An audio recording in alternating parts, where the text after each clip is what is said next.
Est-il à présent possible de prendre un risque au-delà de la raison et au-delà de l'immensité de la confiance? Assurément. Si nous voulons que le futur soit beau, nous devrons aimer l'autre. Et nous devrons aimer l'autre pour ce qu'il est ou pour ce qu'il va devenir, parce qu'il est le héros de sa propre vie. Et à cette seule condition, nous prendrons un risque équivalent à la nature même de l'amour, c'est-à-dire un risque infini. Une jeune femme a vécu ce miracle. Elle est née dans un risque infini. Elle a grandi dans un amour infini. Aujourd'hui, elle est journaliste et sa vie est devenue un plaidoyer sans fin, un plaidoyer mondial.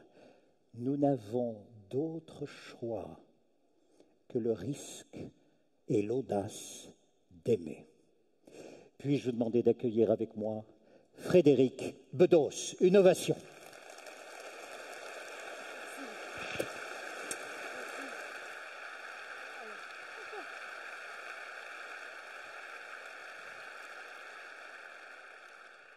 Merci.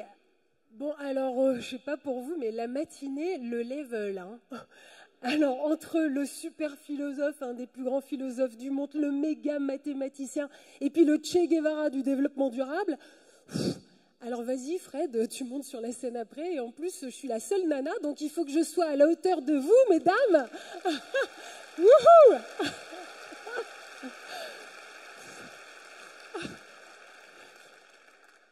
Mais c'est vrai que c'est super, et quand on m'a invitée, j'ai dit oui tout de suite parce que on m'a dit voilà, finalement, on va oser parler d'amour. Alors à ce genre d'invitation, je ne peux que dire oui. Parce que vous voyez, c'est vrai que dans notre société d'aujourd'hui, où tout est devenu tellement sérieux, hein, où tout, voilà, on ne peut même plus avoir d'humour ni dire des mots décalés, ça y est, on vous saute sur le paletot et on monte tout ça en sucette, tout est devenu tellement sérieux que parler d'amour, c'est pas raisonnable, quoi. Et moi, je suis journaliste, et donc parler d'amour quand on est journaliste, alors là, carrément, on n'est plus crédible du tout. Et pourtant, eh ben, si on n'en parle pas, on risque pas de le bâtir, ce monde d'amour. On risque pas de passer à la révolution de l'amour. Et qu'est-ce que ça signifie, ce mot amour? Vous voyez, je me rends compte que parce que, voilà, il y a cette histoire de sérieux, etc., eh bien, peu à peu, on a fait baisser nos standards, on a fait baisser nos rêves. Et on nous prône comme un Graal à atteindre. Il faudrait bâtir un monde de tolérance. Vous avez déjà entendu ça, on vous parle souvent de ça. Hein. Il faudrait bâtir un monde de tolérance. Alors là, on aura vraiment atteint un super niveau pour notre civilisation, notre société. Eh bien, moi, je vous pose la question, qui rêve d'être toléré? Qui rêve d'être toléré?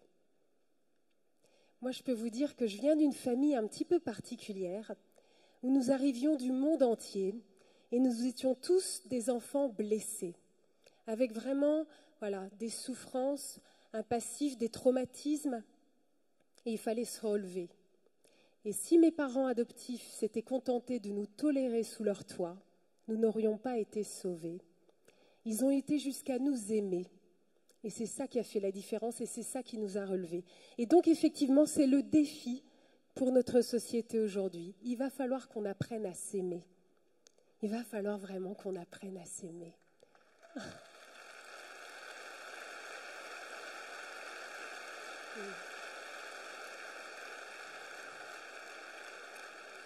Alors, le truc, c'est que, évidemment, ça fout les jetons. Parce que là, effectivement, le défi, il est immense. Et comme l'a très bien dit Thierry dans son introduction, on parle de prendre le risque d'aimer. Parce qu'effectivement, chaque fois qu'on décide d'aimer, eh bien, on prend le risque de souffrir. Parce que d'un coup, la personne que l'on a décidé d'aimer, son sort nous importe. Donc on peut souffrir. Et ça, c'est pas simple hein, de se mettre dans ce danger-là. Et donc il y a la peur. Et nous vivons dans une société, une civilisation de la peur. Et la peur est entretenue à grande échelle, notamment par les médias. Parce que la peur fait vendre.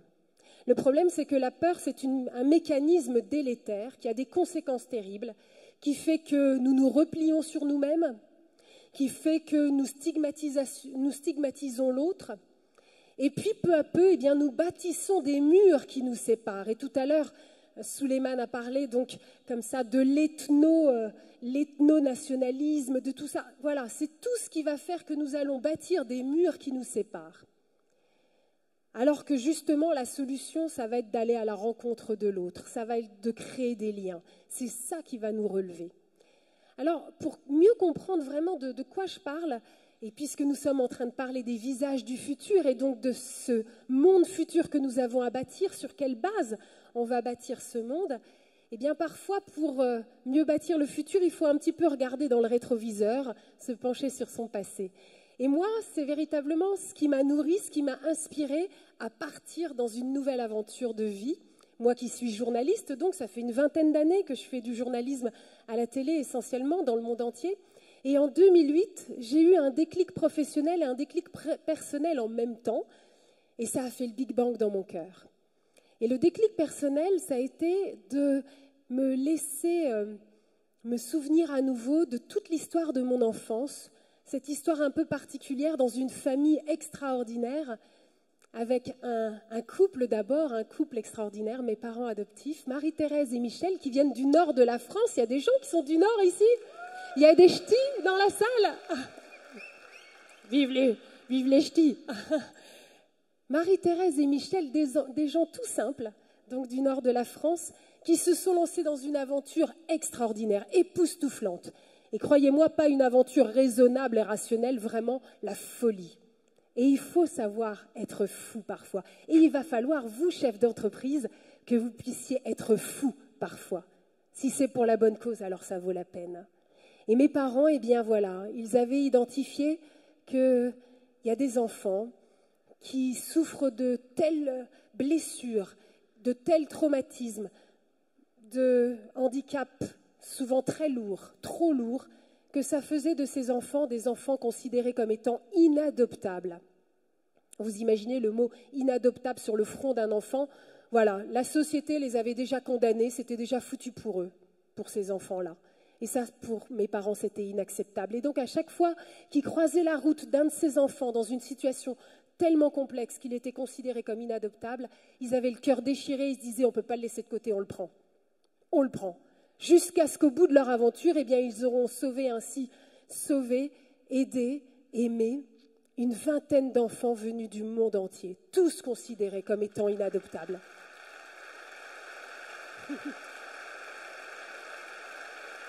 Extraordinaire.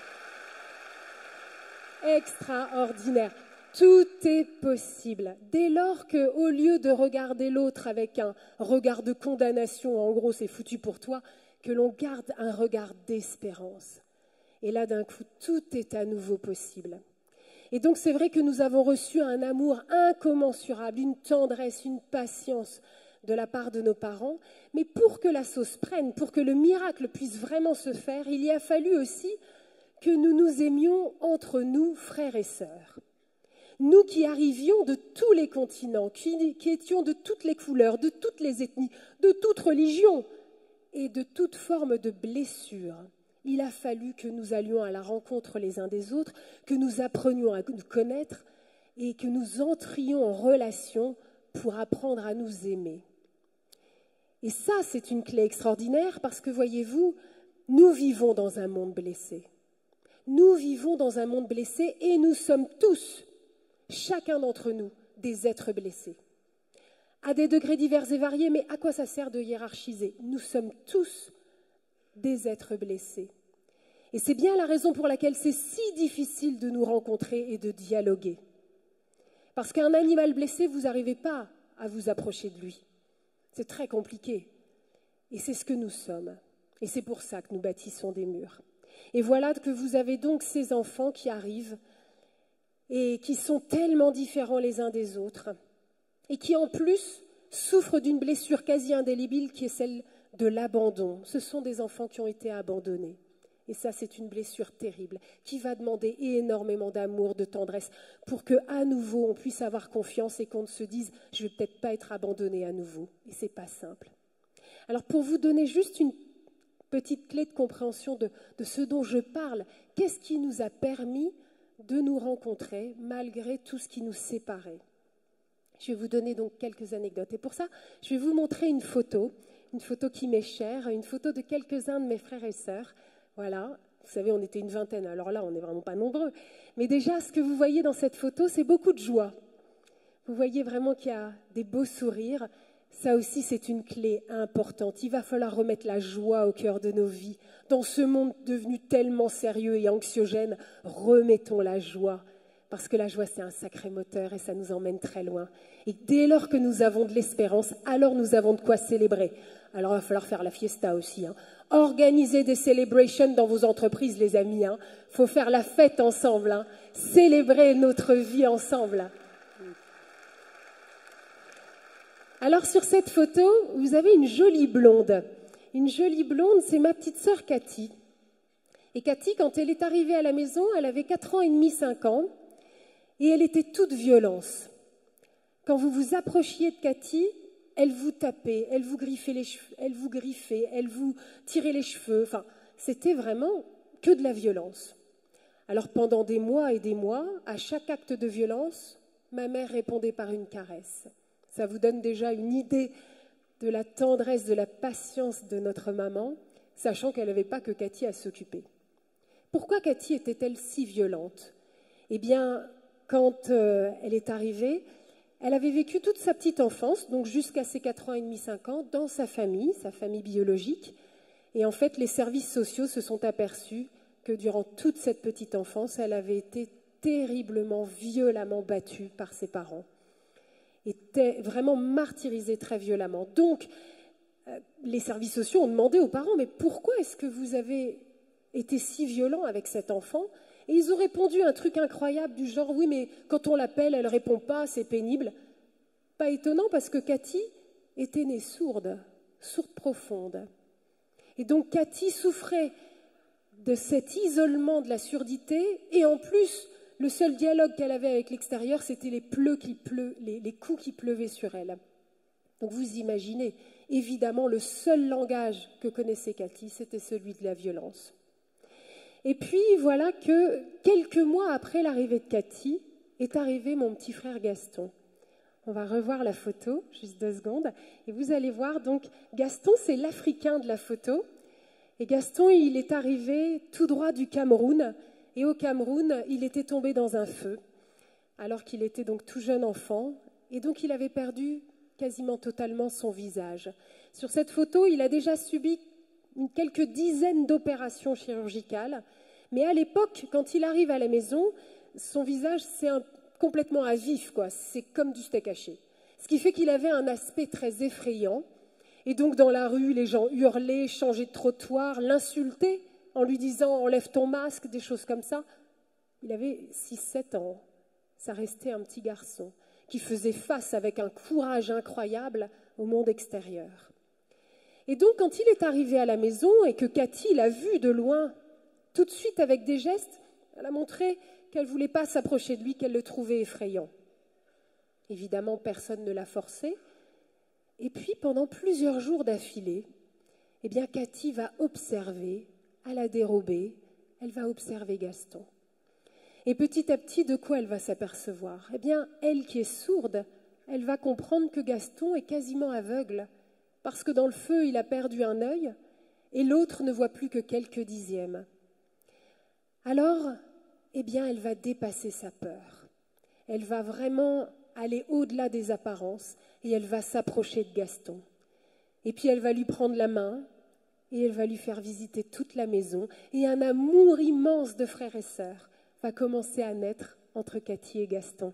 Et c'est la raison pour laquelle j'aime tellement cette photo, parce que vous voyez avec quel regard d'amour cette jolie blonde couvre du regard son frère Gaston. Vous voyez ça, c'est les miracles de l'amour.